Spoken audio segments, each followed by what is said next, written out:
After 60, leg strength isn't optional, it's survival. Over time, many people notice what weak legs can lead to: falls, broken hips, and long recovery periods. And here's the important truth: deep squats can be effective, but after 60, the body changes. Knees become more sensitive, cartilage gets thinner, and balance naturally slows down. Forcing high-impact movements like deep squats often does more harm than good. So the real question is, how do you build strong legs without harming your joints? Before starting, here's a quick question. How old are you? Let me know in the comments. Now let's go step by step. 1. Seated marching hold. One of the first signs of aging is that lifting your legs starts to feel slower and less controlled. This is often where leg weakness begins.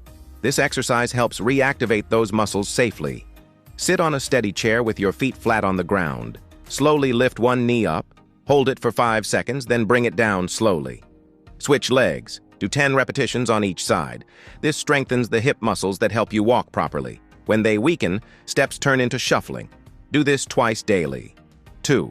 Sit to stand pause.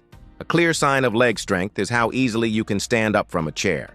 To rebuild strength safely, slow the movement down so your muscles do all the work. Sit on a chair with your feet flat and arms crossed over your chest. Stand up slowly, pause halfway for 3 seconds, then continue to stand fully. Sit back down in control. Do 8 repetitions for 2 sets. This strengthens the thighs and helps with standing, climbing stairs, and daily movement without stressing the knees. 3. Single leg balance tap. Most falls don't happen during exercise. They happen during simple movements like turning or shifting weight. This exercise improves balance and stability. Stand behind a chair for support. Shift your weight onto one leg, then tap the other foot forward, to the side, and backward. That is 1 full cycle. Do 5 cycles on each leg. This strengthens the hips, ankles, and balance system that helps prevent sideways falls. Start with just one exercise that feels easiest. Do it daily and stay consistent. Small, steady movement is what your body responds to best.